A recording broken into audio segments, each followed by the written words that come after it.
The next day, John was there again with 2 of his disciples. When he saw Jesus passing by, he said, "Look, the Lamb of God." When the 2 disciples heard him say this, they followed Jesus. Turning around, Jesus saw them following and asked, "What do you want?" They said, "Rabbi, where are you staying?" "Come," he replied, "and you will see." So they went and saw where he was staying, and they spent that day with him. Over the past 2 to 3 years, I have found my head turned and my heart caught by the transformative glimpse of God I have experienced through Christian community. Like the 2 disciples, I have felt this glimpse feed a deeper curiosity, prompting me to follow and ultimately be invited to come and see. To this end, this 2023, I am embarking on a 6-month journey to dwell with various Christian communities. On the way, I'll be sharing interviews with community members, founders, and leaders to learn more about the blessings, challenges, and wisdom these dwelling places of God hold. In doing so, I hope to inform how it is we might nurture people and communities to be transformative manifestations of God, offering a glimpse of the divine and inviting people to come and see God's loving dwelling place.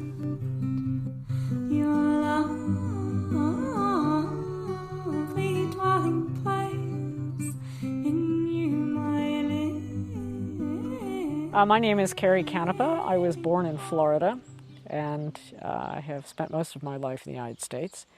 I came to England in 2010 to come and be a volunteer at the Pilston community in Kent, which is in the village of West Malling, which is kind of near Maidstone, just to give it a bit of geography there.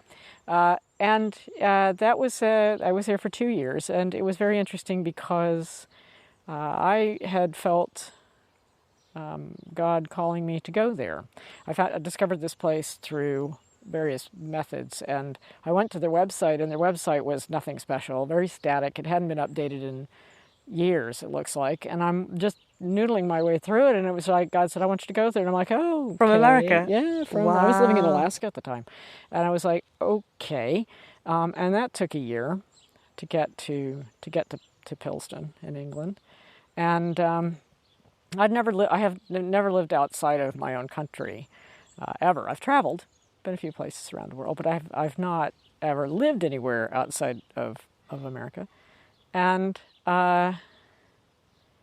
it was very interesting those 2 years. It was probably I remember my sister once asking me, "Are you happy?" And I had to say, "Well, there's joy here, there's frustration here, there's sadness here, there's all sorts of activity, and there's stresses here, but happy? I'm not really sure I could say I'm happy." Such a kind of a flitting kind of emotion of happiness. It was at Pilston. Yeah. Pilston, and so it was one of the most challenging times of my life. It was the first time I'd lived outside my own country, which is one thing.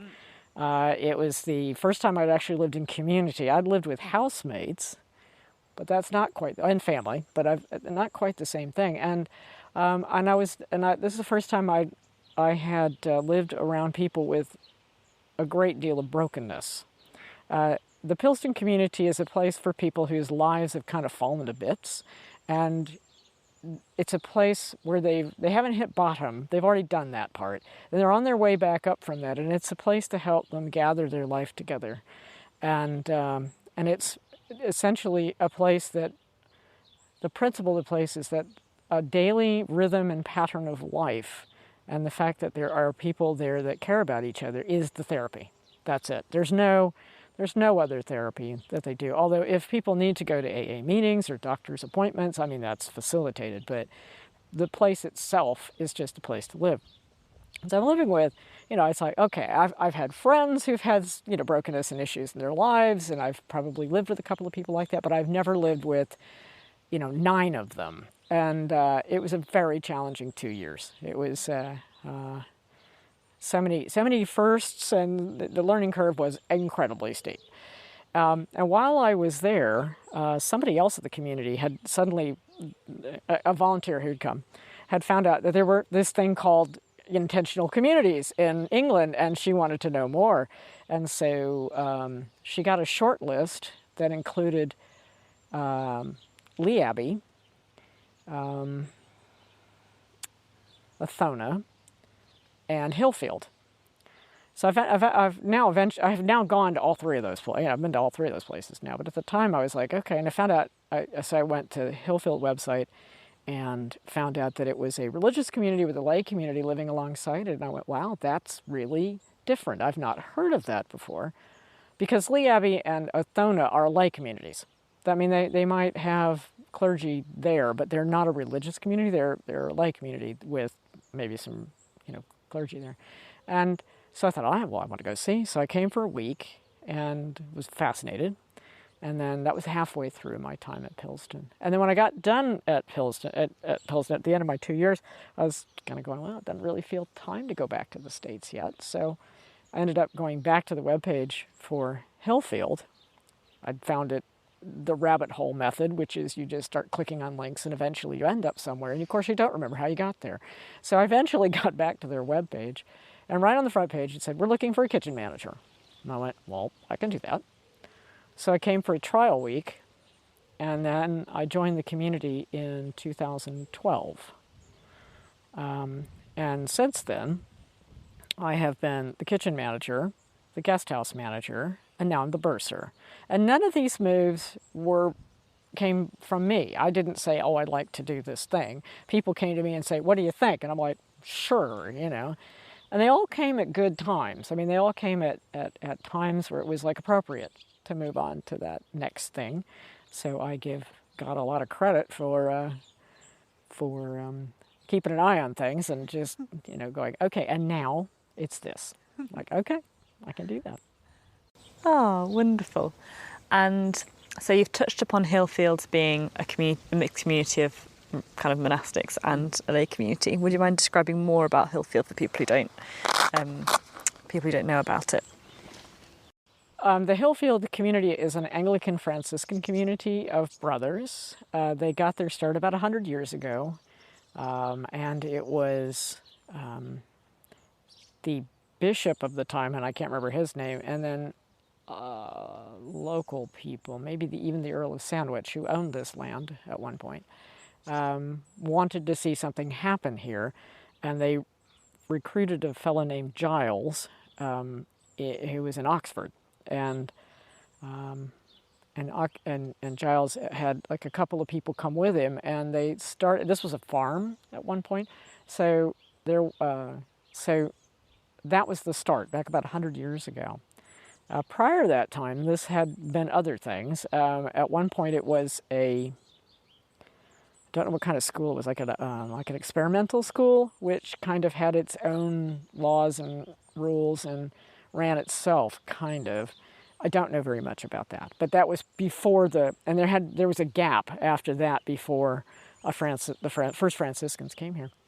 And over the decades, this place has mostly had a ministry with wayfarers, and there's some delightful history about that, which is available to if people are interested in that, about the history of Hilfield. But in about 2006, or probably prior to that, there was some conversation within SSF about the fact that there weren't enough brothers living here to keep the place going. In fact, it was kind of a bit tatty about the edges, from what I've been told. And SSF stands for Society of St. Francis, yes. Anglican Franciscans. An Anglican Franciscan order, yes. And so Brother Sam, who I think wasn't the guardian here, but I think he was the provincial minister, so he was over in charge of the European province, when they were discussing this, one of his suggestions was, why don't we look out in the wider community and see if there are people who really abide by the ethos, the Franciscan ethos, who could come and live alongside us. And so that was called the Hilfield Project. And so that's when young people mostly were invited to come and participate in the life. And it's been an ongoing organic evolution of how that works. And so what started off as young people has now turned into anybody, pretty much. I mean, I came and I was in my 50s, and we've had people come in their 60s, and so so it's not just for young people. I mean, we liked having young people because that brings a certain kind of energy and enthusiasm. The older people are good for things like the long-term, like overseeing the heads of the areas of work, and also the continuity, between one year to the next. So you need a nice mix. You need a nice mix of both. And sometimes we've been full of young people, and sometimes we couldn't get anybody, and that just comes and goes. And currently we're a number of young people. Okay, because I'm about to be 64, anybody under the age of 40 is a young person. So we've had people under the age of 30, in their early 20s up to 30, are now asking about coming here, and from various places around the world. For many, many years, we had a long association with an organization in Germany that they did it kind of like a gap year for young people, and they had a number of sites around the world, and Hilfield was one of them. And we've had a number of German young people come through here from that organization. It's been great. That organization has stopped doing it in England. I don't know if they've just dissolved or if they've just whatever, but we're no longer having anybody come through that organization, which is a real shame. Was However, Brexit a part of that in terms no, I of think it was before visas? then. I think COVID was a big part of that. But we are having a German come this year who is a friend of a previous German volunteer here. So we're like, okay, the connection's not broken yet. Yay! We're happy with that. So it is a religious community. It is still a religious community because in 2006, when the community opened itself up to include lay people to come live alongside, they made the decision to stop the Wayfarer ministry. And now there's a Pilsen community just down the road from here in near Bridport, or towards Bridport. And that's the original Pilsen community. The one I was in Kent is the sister community. And so if Wayfarers come here, we'll take them to Pilsen because we no longer have that ministry here. And so now the ministry here it started off as hospitality, and that's still a big part of this place.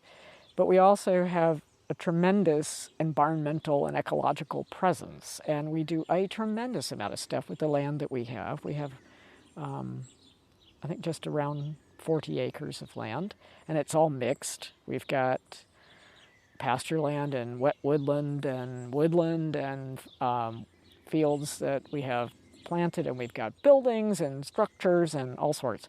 So it's a very mixed kind of place. And so we are working with a number of partners like Arusha UK and the High Story Conservation Cluster, which is a group of neighbors, people who we're along an escarpment here, and all along the edge of that we're working with the neighbors along here to see if we can do things together to for instance, we're working on a species of butterfly, which is endangered, but it's also like a keystone kind of species, and it's the Duke of Burgundy butterfly, which has a beautiful name. It's a lovely butterfly, but it doesn't have as magnificent a look as the name that it is. And that needs a specific kind of habitat, and so we've been working on improving that and working with our neighbors to do so. And in fact, this week, some of the neighbors were requesting, they have meadow that they want grazed down because they're trying to do what we're doing, which is produce wildflower meadows.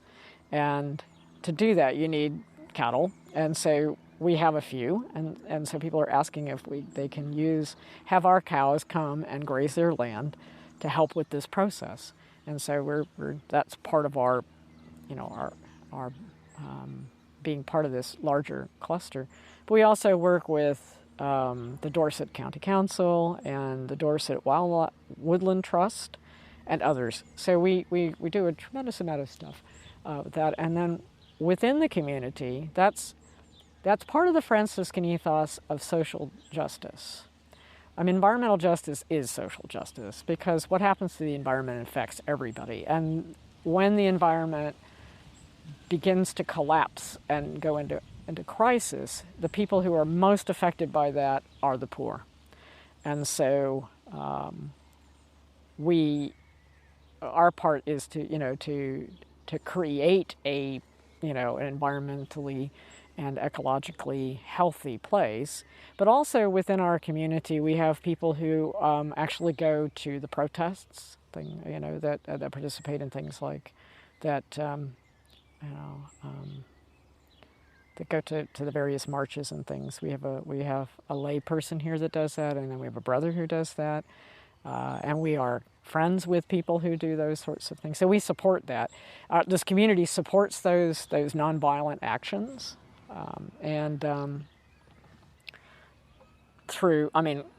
mostly by supporting the persons from here that go there. We don't. Well, part of the Franciscan rule, which is read every morning at the end of morning prayer, it's a section of it. It talks about works and the fact that the society will never have a lot of money at its disposal to put towards things, but it will gladly send its members to go and participate in this work. So that's what this place does. And different people, different brothers over the years have been involved in different ways. So as the lay community, we feel very privileged to be able to live alongside these brothers in this house and be a part of their life. And that being said, they're not separated from the rest of the community. We're all in this together. So everybody who's able works some time in the kitchen. Everybody who's able works some time outside, either in the garden or with the animals or with whatever building projects or maintenance things we're doing. I mean, we all are stuck in this together, and it works rather well. We are a very mixed community. Our youngest member is 4, I think she'll be 5, and then there's a baby coming. And then the oldest is Keith, who's been here since he was 16 years old, and he's going to be 83. So we are an interesting mix. I don't think anyone ever imagined what a lay community alongside the brothers was going to ever look like. Well, right now it looks like married people, single people, queer people, children, very old people. I mean, we're everything. And we're just everything. What's the size of the community? How many members do you know about? I'm gonna just come up with a number out of the air because I could do the numbers. It would take me a minute. 22, 23 people. But again, that's very flexible because people come and go, and we're gonna have a baby in September, so we'll have another one. And then some of our volunteers who are here this year are going to move on, and we'll get different ones. So. In fact, we're probably going to increase by about 4 or 5 people at the end of the year because we've got a number of people coming to be volunteers. So there's the strong ecological kind of ministry, and you also have quite an intense schedule of guests coming. Yes. And so what is your capacity for guests, and is it pretty much throughout the year kind of rolling? For the most part, it's we've got people coming all the time, but January and February tend to be a bit quieter. We have 23 rooms. We got more beds than that, but we got about 23 rooms. So we're considered about a medium-sized retreat center, I think.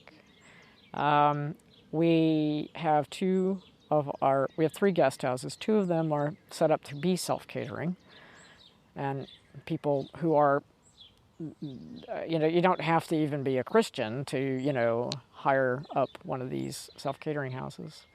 We've had all sorts of groups use them. Like we have a group of practicing Buddhists who come and they have a weekend retreat or yoga. We've had that. But we also, church groups come, and families will come and hire the house for a week and use it as like a holiday, place to just like leap off from here to other places. So it can be very busy here in terms of the number of people coming. This week we had a group from Gloucester University. There was about 15 of them, and now this weekend we have a different group here on the weekend who are self-catering, and I'm not quite sure how many of them there are, but so it's a constant flow of people, and if we're doing the catering, we have one dining room, and if we don't have 40 people, if it's less than 40 people that we're feeding, we'll have one long table, and everybody sits around this one long table. And it's really very interesting because you strike up conversations with everybody, And it's very interesting because when a guest arrives and they've not been before, and they walk into the dining room and they see all these people, they don't know who community is and who guests are. So, and that's great because, the brothers will often wear habits at meals, but not all the time. So even they are not necessarily obvious. So it's very interesting to have people discover who's who, and the fact that they're not the only person in the room that doesn't know anything, that there's other people that have just arrived who haven't done this before either. So, we do have a flow of people that come through here, and we do also offer space. We don't, because because of the Franciscan vow of poverty, we don't charge to come here. We have a suggested donation for on board if we're caring for you, but if we're not going to turn people away if they can't pay it. So we will fit in people who cannot pay anything or maybe a little bit. We allow space for people who are in a troubled place like bereavement and just need a quiet place to go and just be. So we do offer that as well to people. And if you go to the webpage, it may not be very obvious, but it's if somebody wanted to come and they felt like, oh well, that's too much money, I can't do that, is to just get in touch with us and have a conversation, because we don't turn people away unless we're absolutely stuffed, and then even then, sometimes it depends on the situation. We might find a bed somewhere, So it's we rarely have to turn people away for because they don't have the money, they can't afford to come. So we don't want to make that a barrier to coming here.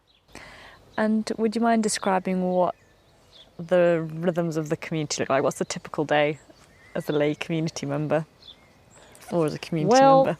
It's probably easier to describe the rhythm of the day, and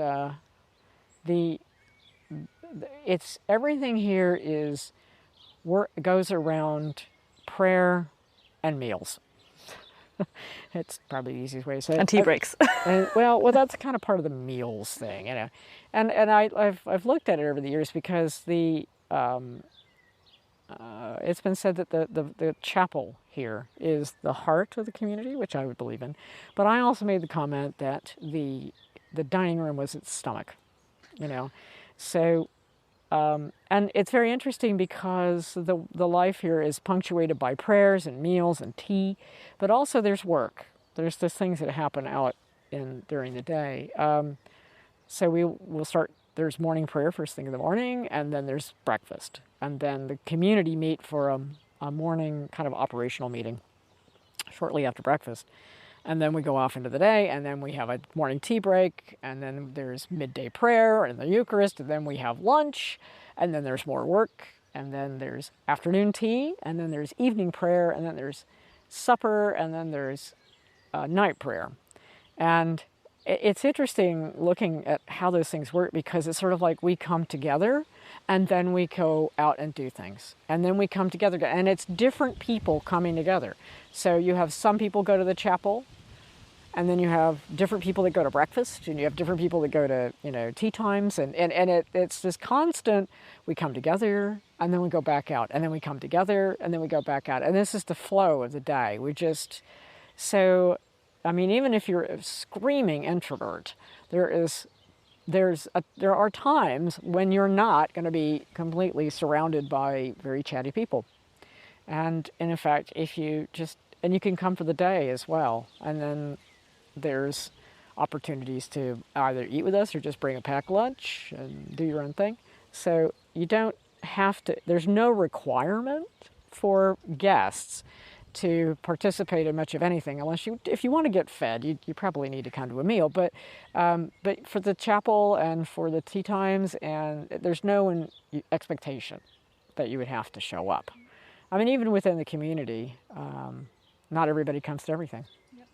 So and that's fine. That's perfectly fine. But it's that pattern of coming together and then going back out and then coming together and going back out all through the day. All through the day, we do that. And practically speaking, you were mentioning how the community, so you all work for the community, as it were, and have a stipend? We get, what is it? It's expenses, for things like your toothpaste and your whatevers, train tickets if you want to go somewhere, things like that. It's not, we don't call it pocket money, and it's not an allowance. It's like, usual expenses kind of stuff. And it's for people who are here for a year, it's £25 a week. And if you're here for more than a year, it's £50 a week, and it never goes up from that. It's just £50 a week. And, but everyone who, except for one person who actually is a half-time chaplain for the diocese, everybody else doesn't go off-site to work. All of what we do here contributes back to this place. So we're not having to drive around all over, although people with children do need to get their kids to school. But even then, we have a couple of community cars, so those things they're available for people if they need to go to the doctor or something like that. They don't necessarily, even if you have your own car, you don't necessarily have to use it for things like that. So it does. You're not going to make any money living here. No, I mean that's not the point. That's not the point, and you don't need to, because everything's pretty much taken care of. I mean, all your food is here, your housing and that sort of stuff is all taken care of. It's just, the amount of money that you get is usually for just your little personal stuff, like if you want your own special snacks or your own, whatever's. I mean, we even provide shampoo and soap if you want to use those, that we get. So it's, I mean, because I have a car, I have to use money that I had in my own funds that I had in the States. So I have to use that to offset the cost of a car. But before I got a car, I didn't need to do that. Yeah. And then the Hilfield Friary as a whole is financially sustained by the kind of hospitality ministry? We are one of several houses within the Society of St. Francis, and we submit a budget to them annually. So the funding is approved by them, and we in our budget say this is how much revenue we expect in a year. This is how much we expect to spend in the year, and if that's approved, then for the most part, the income that we get from whatever we do, which is mostly hospitality at this point, goes to help run the place. But during COVID, when everything shut down and all the houses were still open, not for guests, but I mean, they had people living in them, that the society had to take care of all of that during that year that we were all closed, and they were able to do that. I mean, they're not hugely wealthy, but there's enough to keep the places open. There are 3 SSF houses that actually have a guest ministry, and we're the largest one here. The rest of the houses are all small, and they all do active work in their local communities with asylum seekers or food banks or that sort of thing. So those brothers are actually doing active work in their communities. Whereas here, it's prayer and hospitality here. Yeah. And do you have a sense of how the monastic community has benefited from the lay community and how the lay community has benefited from the monastic community? I think at least from my observations, the brothers here have benefited by having a variety of people to live alongside over the years. I think because friars and monks are different. Monks in a monastery, they take a vow of stability, which says they're going to stay in that place for the rest of their lives, and that will be the community in which they hang around with. I mean, if they're severely cloistered, they won't see anybody except the people they live with. But even if they're not that, they can get out and go out, they'll still only be living with a certain group of people for their whole lives. And that might change a little bit with comings and goings, but not very much and not very often. Whereas friars are itinerant. They take a vow to the society. And so all of the brothers have lived in multiple places, and many of them around the world. They've lived in a house for 5 years here or 10 years there, and it could be in, Tanzania, or it could be in the Solomon Islands, or it could be in Ireland. It could be anywhere. And so that's part of. They go where the society says this is where we need you. So all the brothers here have lived elsewhere. They've all lived here once before, at least once before, and they've all been elsewhere. And so they don't spend a lot of time around each other. And actually, there's an annual brothers chapter that we host where all of the European province brothers, and there's about 30 of them, I think, came here together, and it's like a big family reunion. They don't see each other except once a year, and so, but that's a very, even though they don't see each other all the time, they all have the same pattern of life, and they all do the same things, and so they all pray the same prayer book, and they all have the same kind of daily pattern of life, even if the work that they do is different. But they don't live alongside, the other brothers don't live. There's one house that has a volunteer that comes in, that lives alongside them, but and that's in London. But the rest of them, mostly, it's just brothers, and they have guests, if they have guest ministry.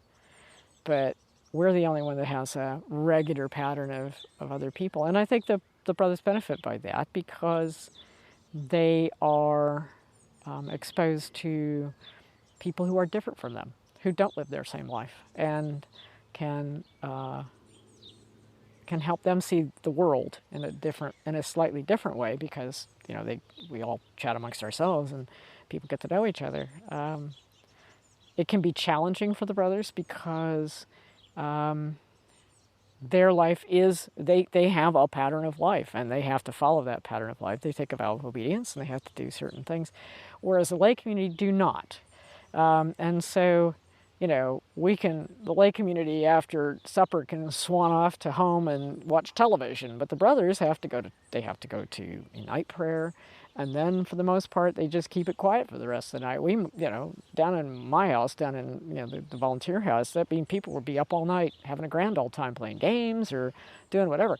Brothers can't do that, so there can be challenging for the brothers to see these people who are not, bound by the same structure that they're bound to. But I think overall it's better, that they do have this contact with people outside of the society, so that they live alongside. Practically speaking, this place couldn't run. They couldn't run it without the lay community. No, it's a huge site. It's a huge site, and so much going on here that they couldn't do it. The lay community, I think, even if they don't really spend a lot of time in chapel, I think hugely benefit by being alongside the brothers, because these are men devoted to prayer in some capacity. And sometimes they've been, over the years, various community members have found a lot of benefit by by, you know, having a brother that they could go and talk with, you know, and to, as either as a spiritual director or as just somebody they can talk to them about their problems that they're having or some things that they're thinking about. And everyone respects the brothers hugely here, you know. But it's not like we treat them like they're over there. It's not at all like that. I mean, you know, this afternoon I was washing up after lunch, and Brother John came in, and Brother John's going to be the next guardian here, and so he's just like, we're mucking in there together, doing the washing up, you know. So it's, and one of the brothers was cleaning the toilet opposite my room. Yeah, you know. So nobody's precious here, and it's good for the particularly young people to see these brothers engaged in all the same things that they're engaged in, but having also a dedication to a life of prayer. So I think that, and we've had a number of people go on from here to become clergy or lay ministry, or we've had a few people that have gone on to be baptized, you know, after they came here. And it's been really lovely to see that, how just living alongside, nobody's telling us what to do in terms of, well, you must come to chapel and you must do these things. No, it's not like that at all. But people just find that the openness of the Franciscans very warm and very loving and very accepting. And I mean, we've had all kinds of people living here who've have had difficulty with their identity out in the world, who've come here, and we're all just like, well, you're a human being, and you know, that's cool, you know, and however you see yourself as a human being is totally fine with the rest of us, you know. So so it can be a place of healing for people. That's not the reason they come here, but and oftentimes that's what happens because of this place and the people that live here. Yeah. And earlier this week we had a conversation about application process and how that has evolved over time. So would you want to speak to that? It currently, if someone is interested, they go to the website and look around and go, wow, that looks kind of interesting. There is an application, it's on the website. You fill out the application and you send that in, and then the guardian, it's Clark right now, but it will be John at the end of September, actually John's doing it now. John's taking over. So then after the application comes in and has a look at, then a Zoom contact is made, I think, and then there'll be an interview with other people in the community. So a few people from the community will meet on Zoom to have a kind of it's not a formal interview, but it's, you know, more of a conversation about that person and the expectations of this place and that kind of thing. And then if the person is from out of country, if then it's brought back to the community and we say, well, here's what we hear, here's what this person has applied, we've had these conversations. And if it's yeah, we think this would be a great thing, bring it to the community goes, sounds like a good thing, and then we move on from there. If the person is from out of country, then we will look into sponsoring them a visa. If they're, and that includes Europe, because we're not part of the European Union anymore. So everybody who comes here from outside the country will probably have to apply for a visa to come here. And we'll do the certificate of sponsorship, which is a necessary part of that, because you can't apply until you have one. And then, you know, then we go from there. So that's the process. Is there a minimum of 1 year? It's a year. The visas will be for a year, and I think that's all in the outline. I mean, the information about the for applying, I think, spells all that out. You know, how long it is for. If someone is within country, of course, it's a whole lot faster because they can come for a visit, and if people are able to come for a visit, then we generally ask people to come for a couple of weeks to come and live with us and live the life and get involved in all the stuff that we're doing. And so we get a chance to see the person, and the person gets a chance to see us, because sometimes we've had people come that went, absolutely not, this is not for me. And we've had that occasionally. We've had people come and we're like, don't think so, because the person has to be able to fit within the community.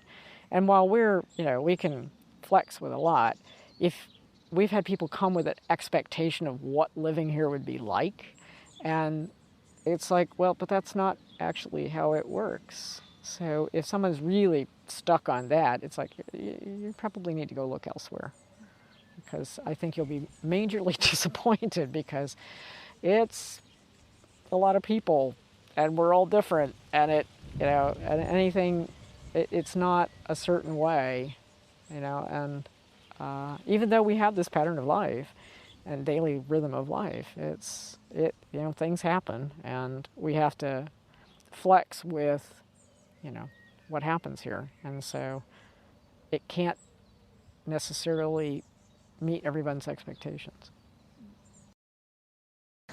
And do you ever find it tiring, or does the community ever find it tiring to have such a flux of people in and out? It can be. It can be if we've got a lot of people coming one right after the other. We are closed on a Monday, but even saying that, we've made exceptions, which makes it very hard in the community when we only get a day and a half off. Because Sunday after lunch, when everybody goes home, until Tuesday is our time off. So if we've got a group coming Monday, that makes it hard on us, because that's, we got to work. Well, we usually do it on Sunday. We'll get all the housing, the accommodation ready on a Sunday evening. So, but that still means that, part of our day off is now been taken up. We do it very infrequently. And we're looking at ways, how could we maintain this place and not be so busy, so dependent upon guests. Speaking from the bursar's perspective, I'm all about, diversifying revenue, because we found out when COVID happened that when all of our revenue came from hospitality, all of a sudden it was like, and we had nothing, because we couldn't be open. So I think we're going to try to explore some ideas. So that means that we would not necessarily have to have, a constant stream of guests. Or we can get. I mean, that doesn't seem to be very difficult to have a constant stream of guests, but we need to rest too. And so sometimes having a bit more breathing space would be good. And so we're starting to look at how that, what that might look like and how we might accomplish that and that sort of thing. So we're just beginning to start to think about that. The other problem we have with the pressure to have people come is that more and more retreat centers are closing, and many religious communities have not opened up after COVID, and so there's fewer and fewer places, particularly for groups of people, small groups of people, to go to for retreat. There's less and less of that. So we're not going to kill ourselves to facilitate that sort of thing, but we are mindful of that. We don't want to just say sorry, we need a break too, and I'm too bad. We don't want to go there, but we do want to be able to build in ways to get some rest, because it is pretty full on here, and sometimes you have to be creative about your rest time, so we're trying to work into a way that we don't feel pressured all the time. I mean, we are very busy at Christmas and Easter. Those are two very busy times for us where we have loads of guests. We're pretty full on those times, and we have full programs during those times, and we work hard, and it's a great deal of fun, and there's a lot of joy in it. But my goodness, when everybody goes home, we're just ready to sleep for 2 days. It's a lot of energy to put to output to spend that much time around each other and around all of our guests and all the activities that we're doing.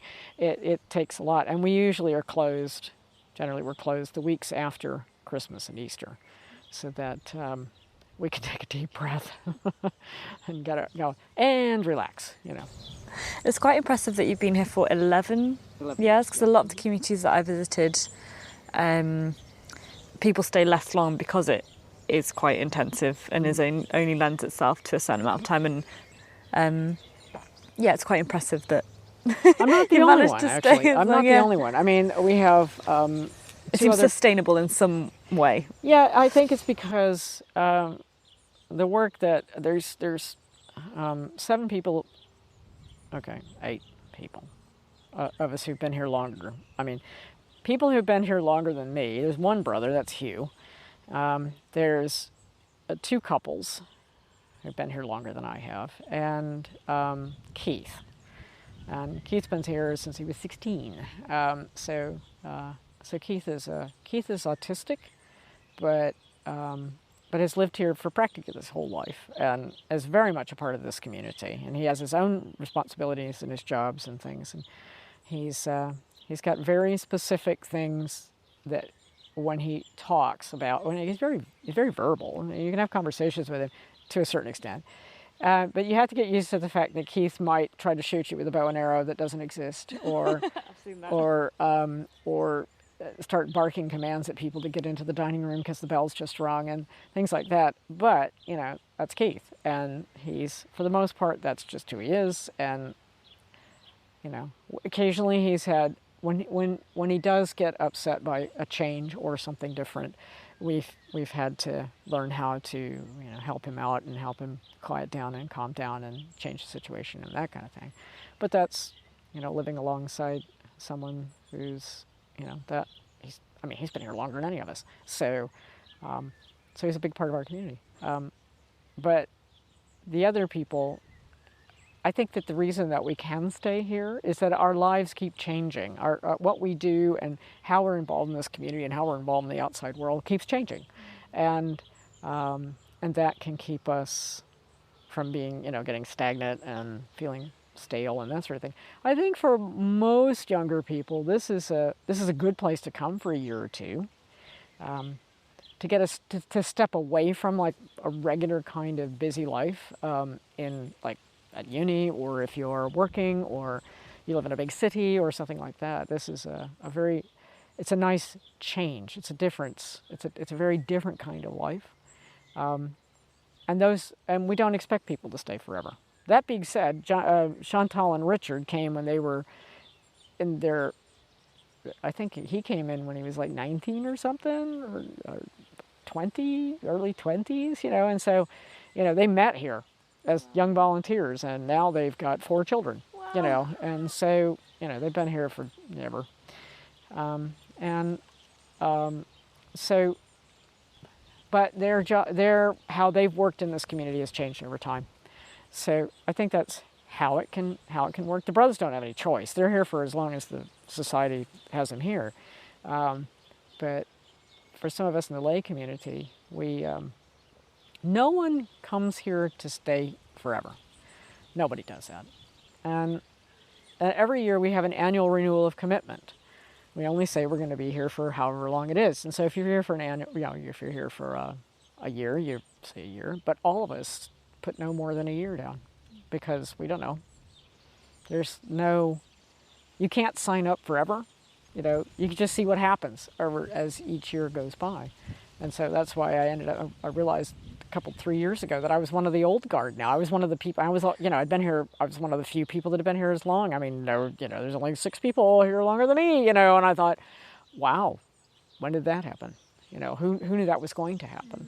So, but most people don't stay a long time. Most people come and then for maybe a few years, but then they move on to something else. And is that hard for those who stay longer?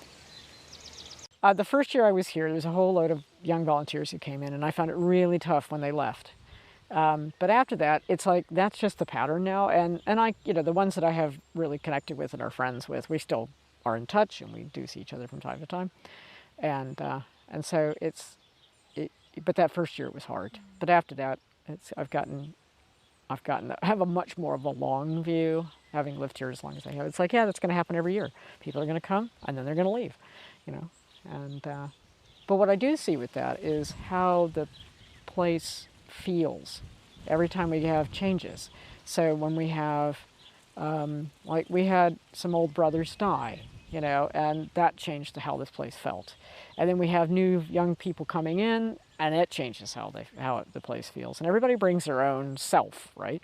So their energy contributes to this place, and that shifts every time there is a change in who's here, and also life situations. Like if there's community members who have a parent die, or an older parent die, or we have a birth, those sorts of things. That changes the energy of this place. And so there's a constant shift of how the place feels within the community. Now, interestingly, no matter what's going on with us, the people who come here always tell us, gosh, this place is so peaceful. I could just live here. We're like, you don't know. It's not this peaceful.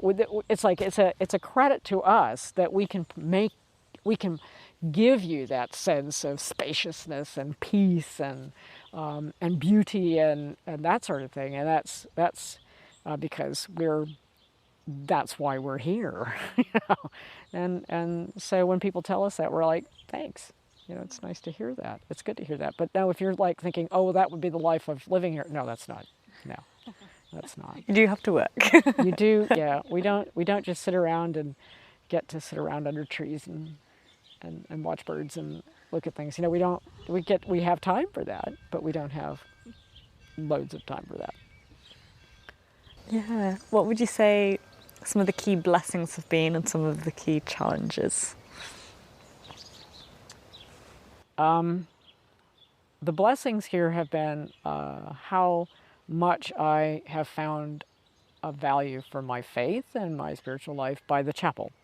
I went to church. I was pretty regular going to church every Sunday. And then, I came here and it's like, and now we have a communion service 6 days out of 7, because that's what the brothers do. And I have found it very interesting because now it's like having that accessibility every day is just astonishing to me. And I understand that we live in a very rural part of Dorset, so the churches here are not always open and they don't always have services. But in some cities and things, there's services going on every day. But that was just not anything I'd experienced before, of having this regular communion service happening. And I have a friend who only goes to have a communion once in a great while, and he says, I have to be in the right frame of mind. I have to be, I have to have righted myself with God, and before I go. And I have found by having so many opportunities to go, it's like, no, I have to have this Eucharist so that I can be right by God. I need this. I need that. Give me that bread and wine right now. I need this. To allow me to continue to be a presence in this community, a good presence in this community. I need that, and that time in chapel. That's been a huge blessing. A blessing and a challenge is living alongside so many people that I didn't choose to live alongside. That's always going to be a challenge. I had that challenge even living in, sharing homes with people that we chose to live together, and it was still challenging. So that's always going to be a challenge, because everybody brings themselves, and you don't know what their life history is like. You learn a little bit of it, but you have to learn how to live with new people, and they got to learn how to live with you, and that takes time and a lot of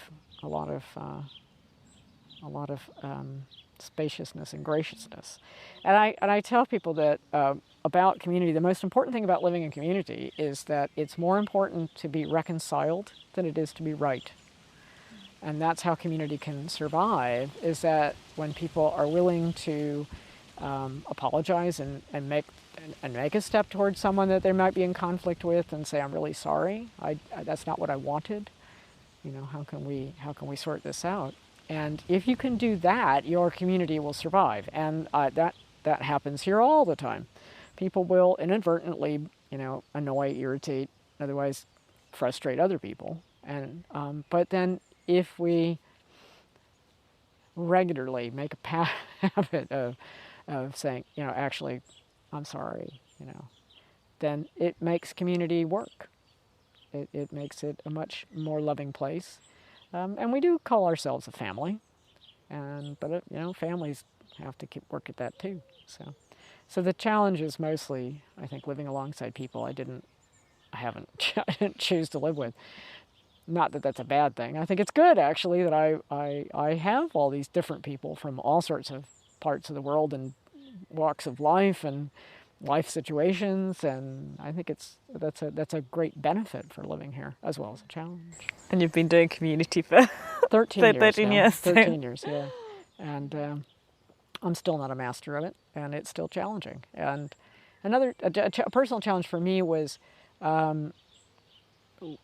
when making a decision about something and not looking at myself. I knew I had shifted over to being more community person when it wasn't like, how is this going to affect me personally, but how is this thing that I'm looking at, how is that going to affect the community?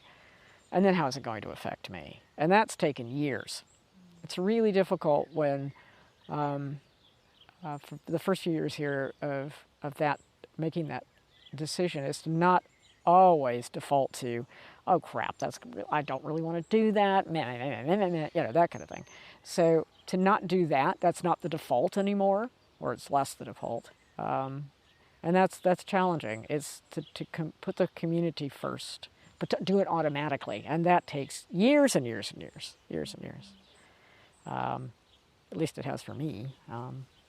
So that's been a challenge, a personal challenge for myself, is to look at the community as first. It has to be that. And successful communities have to have, as a community, you have to have something outside of yourself as the reason for the community. So if somebody comes in with this brilliant idea, and that's the person who runs it, then it's going to be turned into a cult of personality, and it's not going to work. So here, despite the fact that our different personalities might clash with each other, we're all here because this is a religious house, and we have an understanding that this place has a ministry of hospitality and social and environmental justice and that sort of thing, and that's what keeps us from having complete falling out with each other, is because it's beyond any one person. We've all said, yeah, that's why we're here. So we make the effort to get over our conflict and to make resolution and that sort of thing. And that's an ongoing thing, and that's a challenge. It's a huge challenge to keep that as the way of life here. And one more question before going for tea. Yes, I've called this podcast Dwelling Place after Psalm 84. Mm-hmm. Where is it that you found God dwelling in this community? Everywhere. I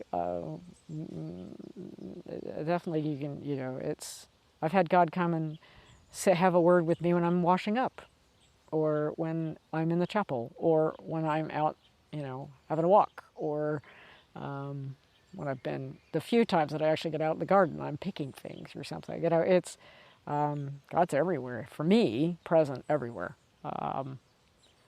And so there's no separation. I don't always feel God's presence, but there's no specific part of this community where I don't feel God's presence. Actually, just in general, But that has come. That's my own personal, walk with God, and how that's developed over time. But certainly, this place has been very instrumental in that, and the fact that I do feel this is my home, for however long it's going to be my home. But currently, it's my home, and it feels like home. So. Yeah, thank you very much. You're very welcome. Tea time. It is. It's now tea time.